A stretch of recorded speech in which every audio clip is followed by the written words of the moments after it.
गरुड़ पुराण से जाने मृत्यु के बाद आत्मा किस अवस्था में रहती है। हिंदू धर्म में गरुड़ पुराण को बहुत ही महत्वपूर्ण माना जाता है। इसमें भगवान विष्णु ने अपने वाहन गरुड़ देव से वार्ता के दौरान कुछ ऐसी बातें बताई थी जिन्हें मनुष्य के लिए जानना बहुत महत्वपूर्ण माना जाता है। गरुड़ पुराण में बताया गया है कि व्यक्ति को कर्मों के अनुसार फल भोगना पड़ता है। इसमें बताया गया है कि अच्छे कर्म करने से व्यक्ति को स्वर्ग की प्राप्ति होती है, वहीं बुरे कर्म करने वाले व्यक्ति को नरक की यातनाएं झेलनी पड़ती हैं। बता दें कि हिंदू धर्म में गरुड़ पुराण को महापुराण बताया गया है। साथ ही इन्हें भगवान विष्णु का रूप भी माना जाता है।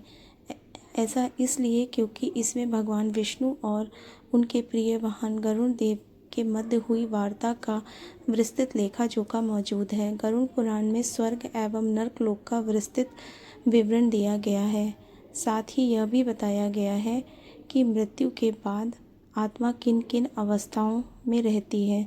संक्षेप में बताएं तो मृत्यु के बाद होने वाली सभी क्रियाओं को गरुड़ पुराण में विस्तार बताया गया है। इसमें बताया गया है कि देह त्यागने के बाद आत्मा शरीर को बदलती है, लेकिन प्रश्न यह उठता है कि कैसे और कितने समय में। इन सभी प्रश्नों के उत्तर जानने के लिए आइए जानते हैं इस विषय से जुड़ी कुछ महत्वपूर्ण बातें। गरुड़ पुराण से जानिए मृत्यु के उपरांत क्या क्या होता है। गरुड़ पुराण में बताया गया है कि जब एक आत्मा शरीर त्यागती है तब सबसे पहले वह यमलोक जाती है।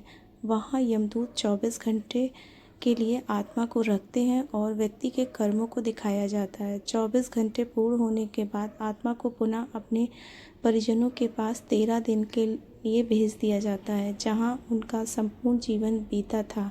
13 दिन बाद आत्मा अंतिम बार यमलोक की तरफ प्रस्थान करती है।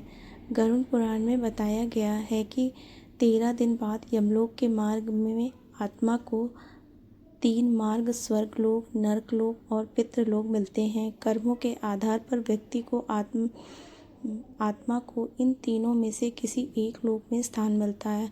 अपने जीवन काल में यदि व्यक्ति धर्म और अध्यात्म के मार्ग पर चलता है तो उसे देवलोक की प्राप्ति होती है। जो अपने जीवन काल में कुकर्म करता है और भक्ति से दूर रहता है उसे नरक लोक में स्थान मिलता है। मृत्यु के बाद क्यों 13 दिनों तक किया जाता है गरुड़ पुराण का पाठ। जैसा कि आप जानते हैं कि मृत्यु के 13 दिनों तक आत्मा अपने परिजनों के पास रहती है, इसलिए उन्हें यह पुराण सुनाने के लिए गरुड़ पुराण पाठ का आयोजन किया जाता है। मान्यता है कि महापुराण के पाठ से मृतक की आत्मा को शांति मिलती है और मोक्ष की प्राप्ति है। साथ ही परिजनों को भी सत्कर्म करने की शिक्षा प्राप्त होती है।